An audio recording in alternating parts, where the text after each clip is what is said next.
On today's show, this is going to be part 2 of a 3-part series on buying ham radios. Today's discussion will be about my top 5 picks for mobile radios for your car. Stay tuned on Ham Radio for Non-Techies.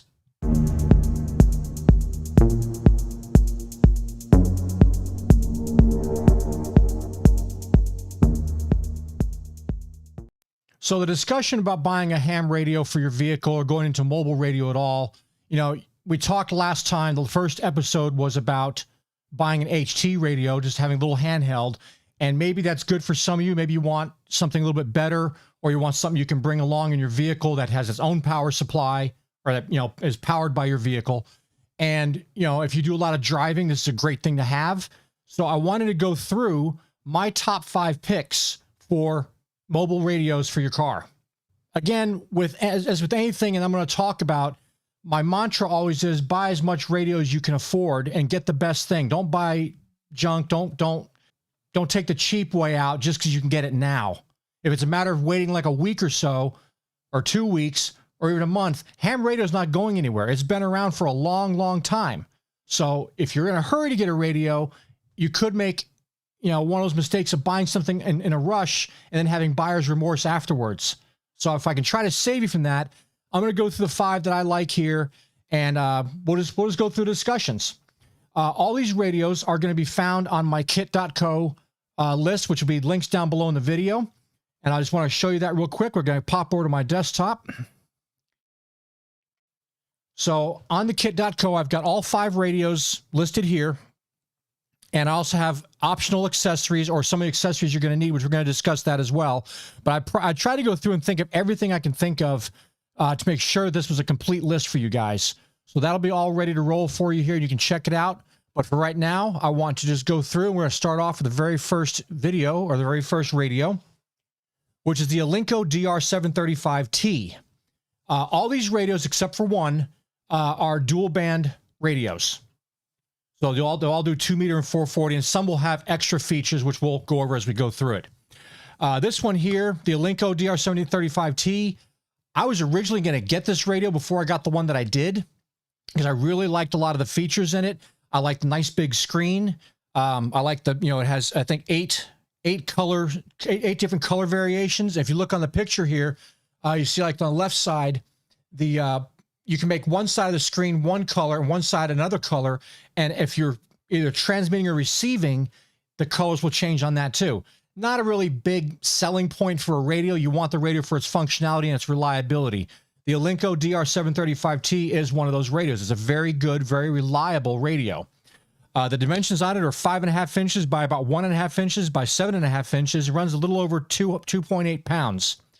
These radios all run on a 13.8 voltage and different amperages. The amperage on this one's going to be 12 amps, but these all can be wired in through your battery on your vehicle and run the wires back to the machine. This one does come with free programming software. It is also a crossband repeater, or it does have crossband repeater function, my mistake. Heat sink with fan or for cooling. And 2 external speaker ports. If you want to hook up speakers to it, you can do 1 or 2 onto that. It does carry 1,000 memory channels. It has a single antenna port, meaning you can only hook in one antenna. So you want to make sure you get an antenna that does 2 meter and 440, and we'll go through that as well. Max power on this unit is going to be 50 watts on FM, and minimum power is 5 watts. Like I said, it has a large multicolor LCD screen, and there are multiple mounting options depending on the vehicle. You might need an additional separation kit for this. The wires it comes with are probably really, really short, but they do make an extension cable. So if you wanted the main base of the radio somewhere else in your vehicle, and you want to run speakers back to it, or you want to put it somewhere else, you're going to need that longer cable to get this installed in your vehicle. You'll also have to figure out how you're going to mount this in your vehicle. Every car is going to be different. Your vehicle, what you want to do to it, how you want to, what you're willing to do to mount something into your vehicle, like drilling holes versus just having something up there magnetically or whatever. You got a lot of options with these radios, so you've got to sit down and think about that before you do anything.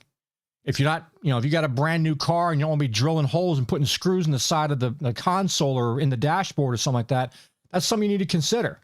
So there are plenty of options out there. I don't have all the answers for all the different radios. You're going to have to do a little bit of research to figure out what it is you want to accomplish mounting your radio into your vehicle. This one does not come with a programming cable, but they're not that expensive.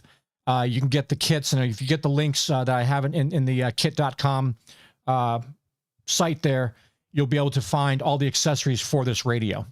So that was my first choice, was the Alinco DR735T. I really liked it, but I ended up going with the Yaesu FTM-400XDR. Yeah, surprise, surprise, right?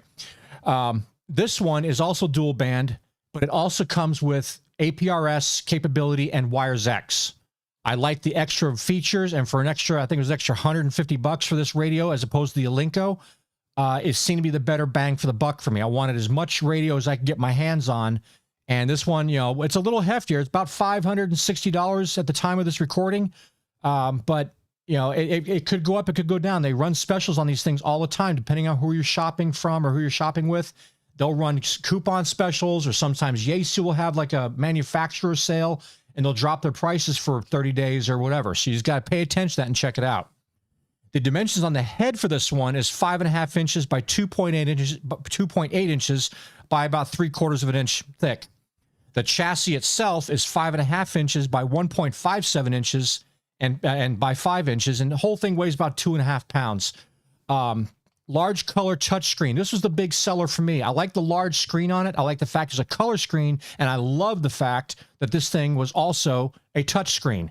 It makes it a lot easier, not that you should be screwing around with your radio while you're driving down the freeway, but it made it a lot easier if I had to do something. It's right there at my fingertips, not sitting here messing, you know, spending too much time looking at the wheel or not looking at the wheel and mess with my radio. So if you get used to certain buttons you want to use on a regular basis, you can just reach over and touch that, and you got that functionality there. This will Bluetooth into your stereo or into a Bluetooth headset. It does have a spectrum scope inside. There's a little button on the bottom. Yeah, you look on the bottom right over here. Just point that out. This little button right here. If you click on that, that will change this bottom section from the second band over to the spectrum scope. So it's something to consider if that's something you want to have with your radio. It does have that built in. As I said, this radio also has built-in GPS, which allows the APRS function to work. It's a really good system. I don't have mine set on two different, it's on 2 bands, but I got the top section set to my normal repeater in my area, and the lower one I have set to APRS. I have little messages and stuff that I have written on there that broadcast in certain intervals as I'm driving around.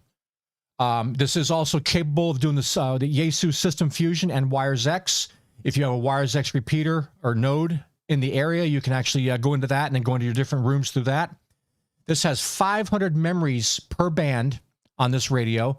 It does have a micro SD card slot for programming it, which I did with mine. Once I got it mounted in the car, I didn't want to have to unbolt it, bring it back up here, plug it into my computer, and then do all my programming. So the SD card is really nice to have because I can plug it in here, bring up the software, program it the way I want, pull it back out, go back downstairs, stick it in the truck, and you know I can do the updates through that card and have the radio reflect what I did up here with my programming. It is dual band receive, and you have volume knobs. Each one of these, your 2 VFO knobs are here and here, and then your volume knobs are here and here. So you can change. If you don't want, say you're working on one band, you want to hear that one. Well, you don't want to hear the other one coming through. The APRS sometimes has lots of little chirps and beeps and stuff. You can just turn that all the way down and shut that down while still being able to monitor and use those channels. So it's a really nice feature to have that. And the radio, they said it was kind of difficult to, people have complained about being difficult to program. It really isn't. Once you get used to the software, and there's plenty of videos out there online, plenty of people out there that have really simple videos to follow, where you can just put it on your phone, go down to your vehicle. When they touch a button, you touch a button. It makes it really simple to get these things programmed and set up, to setting up like APRS or the Wires X. This does have a decent sized speaker built into the actual unit, which is right there. And I have mine bolted to the side of the front of my console on my truck, So that sound bounces off the passenger door and hits back into me. And the radio is decently loud. Now, if you've got your windows open, you got loud tires, lots of wind, of course, it's going to be a little bit more difficult to hear on almost any radio without a separate external speaker. But this one's done really well for me so far without having to buy any extra parts and stuff for it. I really enjoyed it. It does need programming software and cable, and they do have those in the link that will be in the kit go. And you may need an optional mounting bracket, which I'm going to get into that when we start talking about the accessories. The way I got mine mounted on here, I got it done it's really convenient. It was super easy to put in. I didn't have to drill any holes for that particular setup. But we'll get to that when we cross that bridge there. So that was the Yaesu FTM-400XDR. That is one of my top picks, not only because I have it, but because I like the features that it comes with for the price. You get a lot of bang for your buck with this radio, and it's one of my top favorites. So my third favorite on here is going to be the ICOM IC7100. Now this one has a lot of cool features, one of which being it can be a mobile radio, but I've seen people use it as a base station as well, because it not only does VHF, UHF, it also goes and gets into some HF channels, meaning it takes different antennas, one for VHF, UHF, and one for your HF frequencies. It also comes with D-Star, so you can go into D-Star and utilize that. The dimensions on this one is 6.5 inches by 2.3 by 8.8, and the RF unit, which would be this little top thingy right here. Let me get my... So this unit right here, that is 6.5 by 2.5 by 3, and it's kind of oddly shaped. If you look at it, it's got an odd little shape to it. So it doesn't sit flat like some of the other ones you've seen. You have like a faceplate that comes off and just sits flat. This one's going to take a little more creativity if you want to mount it. This might be a good candidate to mount something on your dash and have it like in front of you or off to the side on your dashboard, and then just run extra wire back to the base unit to operate the radio. This one does run up to 100 watts. It does require, again, 13.8 volts and 22 amps. It has 505 memory channels and 700 memory channels on D-Star. The two connectors are both SO239, one for HF, one for VHF, UHF. And as I said before, the cool thing about this is it can be used as a base unit or a mobile unit. You could take this out to a park and use it, and throw it up on a battery and a solar charger and run your stuff and do parks on the air and things like that. It does have a monocolor but touchscreen, and as we said before, the odd shape of the RF unit, it's kind of a slant top controller. It's just kind of odd, but if you had it in a certain spot, it could be kind of convenient having it sitting up there right in your line of sight where you need it. This one also does come with an SD card slot, and it offers voice recording and playback. I think I'm correct, I didn't mention that in the Yaesu that we just did a minute ago. The Yaesu, I believe, also does voice recording and playback. I have to check on that and make sure, but I think it does. As I stated a minute ago, this does require a little more custom installation in your vehicle as far as how you're going to do things and how you're going to set it up for your vehicle. And every vehicle is going to be different. I might say that a lot tonight. Transmission, your transmit frequencies are listed there. I'm not going to read them. You can check it out and see for yourself, but you have a pretty wide range of frequencies to get on. So that's what makes this one such a popular radio, because it's small, compact, very portable, and you can use it in so many ways. It's got the versatility already packed in there. Now, this one does run a little more expensive, and we can check on the prices later on, but I want to keep moving along here because we still got a lot of stuff to go through. So this is the ICOM IC7100. If you're looking for a good mobile radio, or maybe you want something used as a base unit and a mobile radio that does, HF, VHF, and UHF, I would highly recommend you consider this radio as something that you might want to get. If you were looking to have both a base station and a mobile setup, something you can move back and forth if you make it convenient to hook it, unhook it, and bring it in the house. So keep that in mind. The next radio here we're going to check out, the Anytone AT-D578UV3 Pro. Say that 100 times, right? This is the only tri-band radio in our list. This one does 136 to 174, 222 to 225, and 400 to 480. This has a full duplex mode built in. The power wattage on VHF is 50 watts, 25 watts, and down to 10 watts. On UHF, it's 45 watts, 25 watts, and down to 10 watts. The power requirement on this one is still 13.8, which is your average battery strength on your car, and it runs on 18 amps. Again, like some of the other, like the Anytone HTs that we talked about in the first video, this one comes with a ridiculous amount of memory channels. 4,000 channel memory, 10,000 talk groups, and 200,000 digital contacts. You're never going to fill that up. It comes with a 1.77-inch color LCD screen. It is not touchscreen, and it is kind of, 1.77 inches is not really huge. It does have the crossband repeat function, and it has a single SO239 connection for your antenna. This does come with a mounting bracket, and it comes with a wireless PTT button that mounts on your wrist for easy access and maybe, a little more hands-free operation.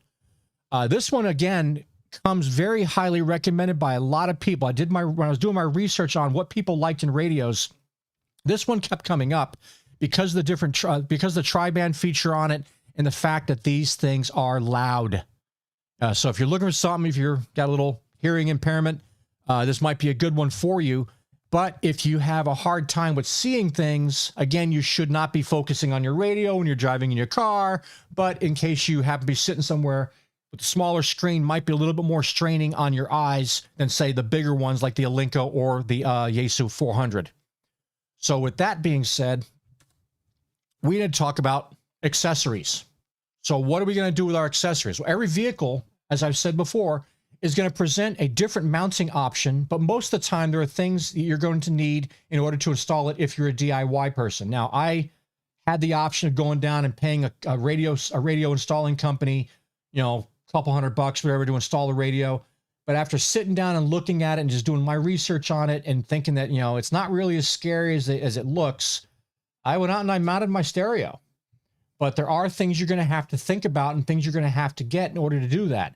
So you need, first of all, if you're going to mount it, depending on how you're going to mount your radio in your vehicle, you need to have a specific mount for that radio or something that is compatible with that radio to work on that. So now most of the radios will have, you have the head of the radio, and you have the base of the radio, which would be a cable connecting those two. If that cable's not long enough, then you're going to be limited on where you can put that unless you buy the extension cable for that. However, if you do get the extension cable, you now have the freedom to run that thing over the side somewhere, hide it under your seat, put it in the back.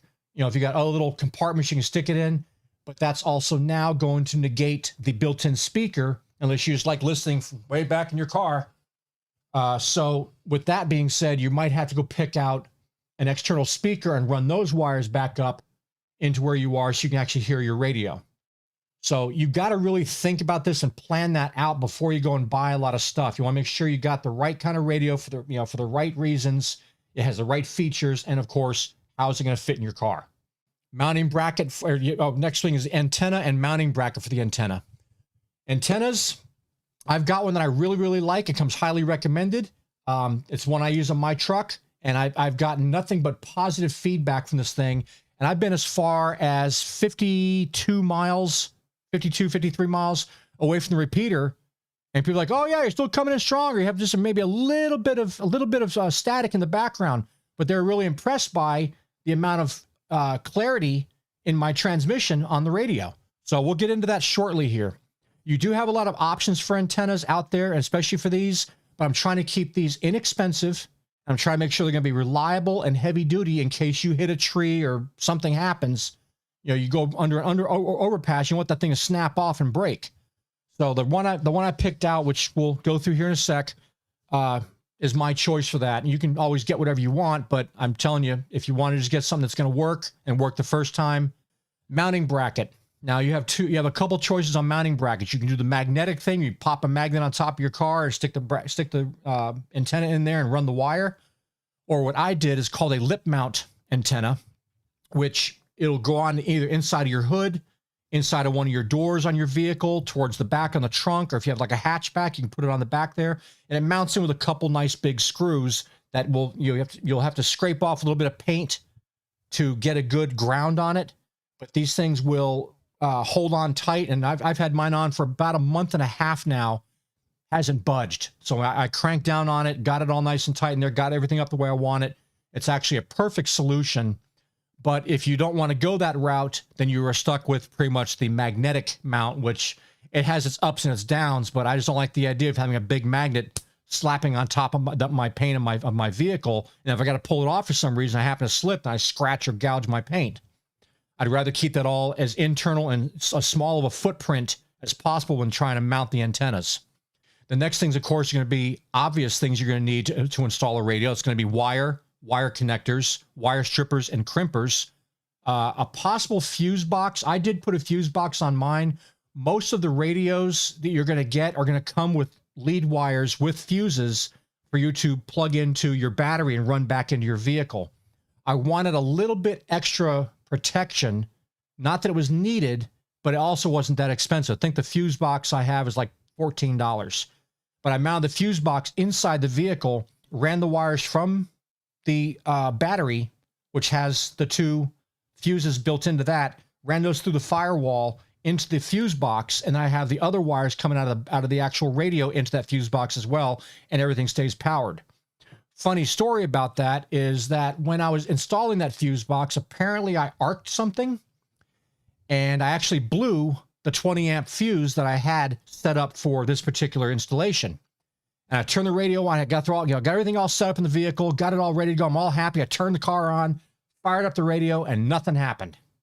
And I'm sitting here running through with my mind, what did I do wrong? What did I do wrong? I started checking all the wires, make sure all the wire connections were correct. Went back into the engine compartment and checked to see if I had everything done in there. Couldn't find a problem. Then it dawned on me, maybe one of the fuses blew. So I checked instantly. I checked the fuses in the engine compartment first.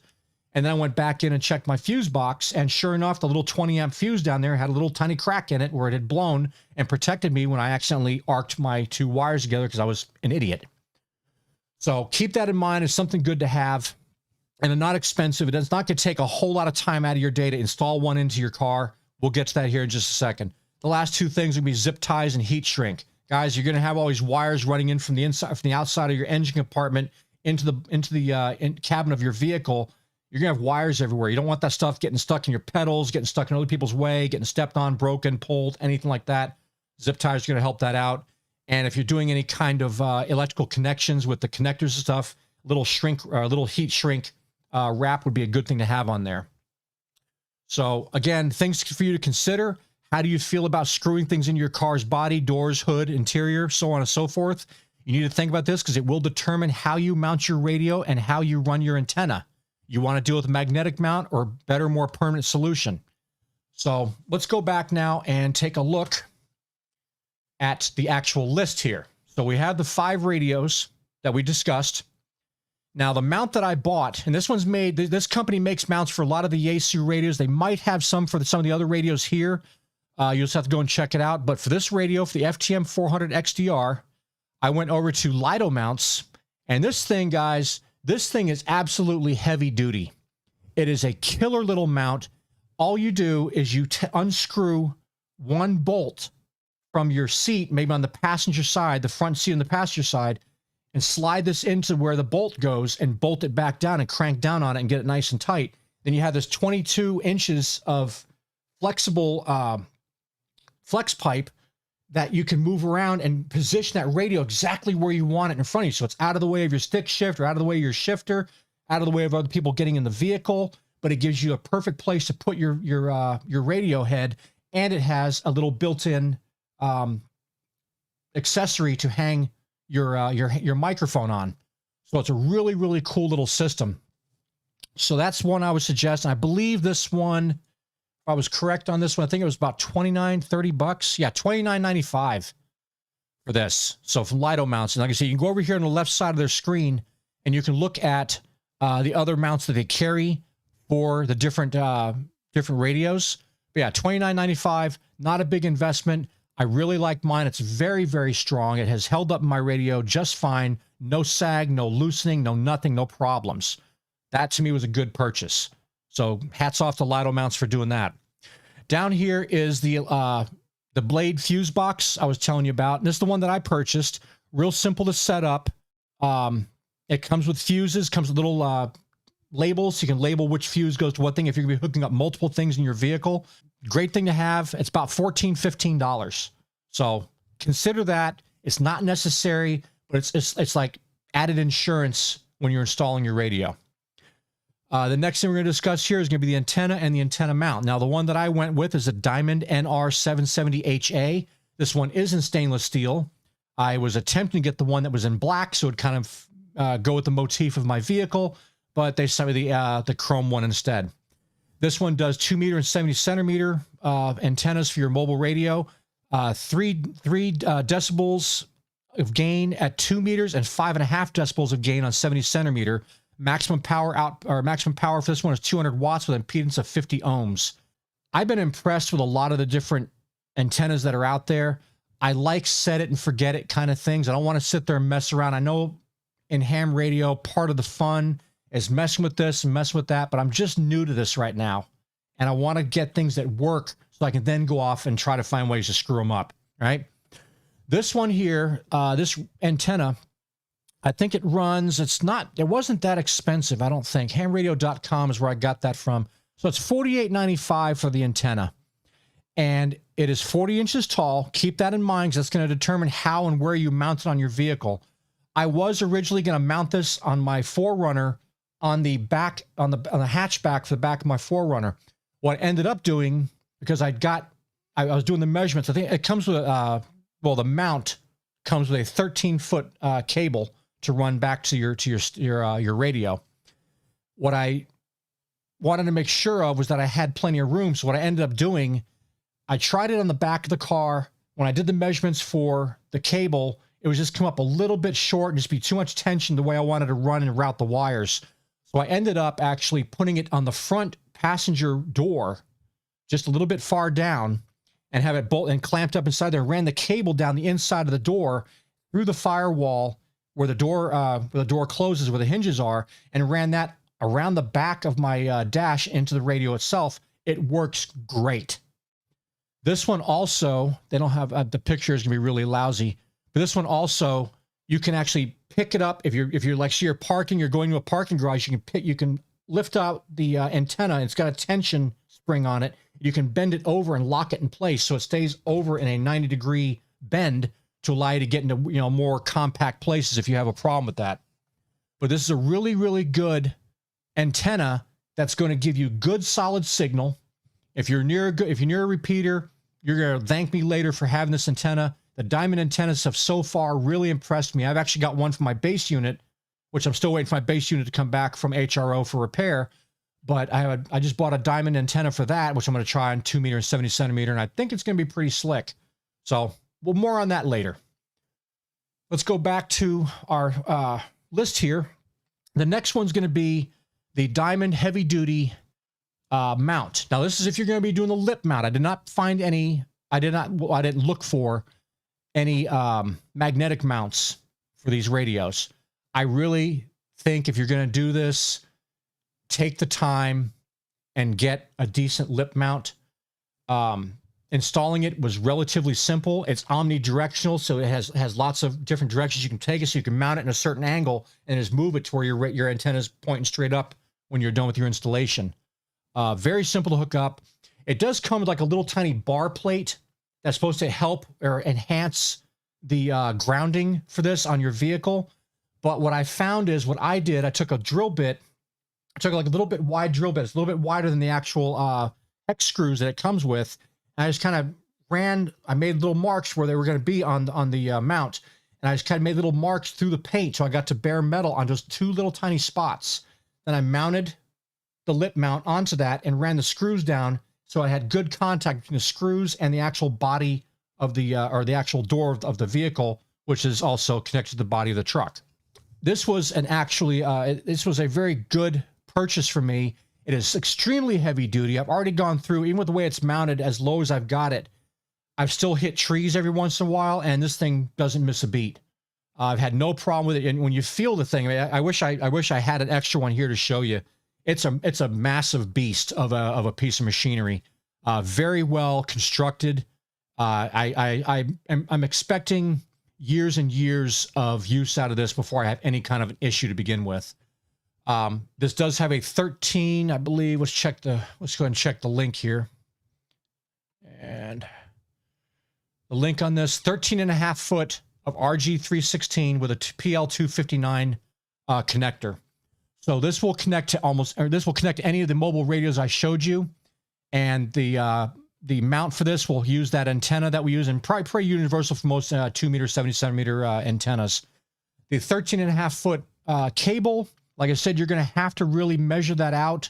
If you have somebody that can help you out with it and get one of those long, flexible measuring tapes and kind of measure, because you know where you're starting. If saying you're going to put in the back of your vehicle, you have to go down and over and under, over things and around things. You need to measure all that stuff out and see if you get up to that 13.5 feet.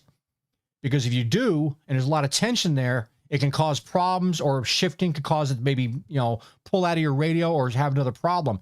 So make sure you leave plenty of slack for this thing to do what it's designed to do. So that's going to be something to consider when you are mounting this to your vehicle. But the Diamond K400S, and that's 80 bucks. For the mount costs more than the antenna. But I'm telling you, when you get this thing and you feel it and you see the construction quality, the ruggedness of it, you're going to be very happy you got it. So let's move on to the next section here. These are the last little few things. Like I said, there's zip ties. Get an assortment of zip ties. You never know when you're going to need them, how you're going to mount things. You can hide your wires, mount, you know, fasten wires, other things. The connectors you definitely want to have, because you're going to have different size wire for things. A box of connectors, it's never bad to have. Now, you don't necessarily have to go out and get a whole bunch like that. You can probably go to Lowe's or Home Depot and just pick up a small box in the gauge of wire you want to use, as well as getting yourself some ratchet terminal crimpers and wire cutters. You are going to need those to get these things on there. We'll make it very easy. The final thing down here is, like I said, the shrink tubing, and that's an optional thing. You know, some people like to have it, just have a little added protection for their wires and stuff. What I actually did with mine, I did crimp my wires with the wire crimper, but then I went back with my soldering iron. I dropped a little bit of solder and just get a really good solid connection between the actual wire connectors and the actual wire itself. So think about that. Consider that. Just have as much as you put the time into installing your radio. Don't rush through it. You know, and if you have no mechanical aptitude whatsoever, and you have to have somebody else do it, see if you got one of your friends that might know how to do this stuff. You might have somebody you know that knows how to wire and throw wires through the firewall and get that done. Otherwise, you're probably looking at going to a car stereo installation place, and I don't honestly know. I don't want to speculate what they would charge, but if it's anything like, you know, car stereos, since you're bringing all your own equipment, you know, they might charge you a flat fee. I don't know. You'll have to just call around and see. But there are options for you if you want to have somebody else install your radio and let it be their problem to figure out how to hide all your wires for you. So that kind of wraps up my 5 choices for the best mobile radios for your vehicle. You got a lot to choose from here. There's a lot of decisions that have to be made. You really need, as I said, I'll keep saying this in all my videos, when you're buying a radio, you got to consider what features you want. If you don't know what features you want to just go like I did and go after something that has a lot of stuff that whether you grow into it or not, that's an option. But if you're going to buy that kind of a radio, at least put the time in to think about if you want to use those features. There's no use in overpaying for features you're never going to use. These are all top tier radios that I showed you here. These are not cheapies. You know, the prices are ranging probably from around $300 up to like $800 or $900. Depending on what you're getting. I think the ICOM was probably the most expensive at like $899. So, you know, if you're in the market for something like that, it's in your budget, then grab one. But if not, I've given you plenty of other options here that are going to be reliable radios. They're going to be relatively easy to learn and familiarize yourself with the setup options and the configuration options for them. It just takes a little time doing that little, what we call, you know, RTFM. So kick back, read the manual. Look online. I mean, you get to use one of your free YouTube searches and find somebody who's got a video on how to install these things or how to program them. And there's plenty of videos out there. I'm probably not going to do a video on programming these things. There's other people out there that are much more fluent with them that can show you a lot more. Plus, I only have the one radio, so most I can show you is the Yaesu, not the other ones. But you know, look at the different options you've got and figure out what you need. Figure out a budget. And if you want, now, if you're foaming at the mouth at the FTM-400 or the ICOM 7100, it's not going to kill you to wait a couple months. If you already got an HT or some other radio you're using, continue using it and have fun while you're saving up that bank. Get that bank going so you can get that radio that you want. Don't settle for second best. People on my channel don't settle for second best. All right?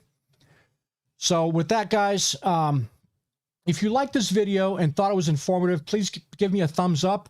As always, it helps the YouTube algorithm show my video to other people. I want to thank all of the new subscribers that have subscribed to the channel. And I'd like to ask if you want to, if you like this channel or like this video so far and found it informative, if you would please hit the like and subscribe button and click on the little bell. That'll let you know when I have new videos coming out. Now, the last thing I want to discuss real quick, I will be trying to put out videos every week. I want to kind of give you guys a schedule and let you know that, you know, you can expect to see videos out from me about every week or so. I might try to get 2 out a week. It just depends on my schedule and when I can get more shows written and recorded. But I want to bring you guys quality stuff. I don't want to just throw anything up there and waste your time. If I'm in front of this camera saying something, it's because I think it's important and I think it's something you might have a question for. Now, if you do have questions or you have comments, please feel free to drop your comments below the video here in the comments section. Also, we have a Facebook page. Go to my Facebook page, leave comments there. If you guys have just recently taken your ham license and some of the information I gave you helped you get your license, drop that nugget of information into the Facebook group.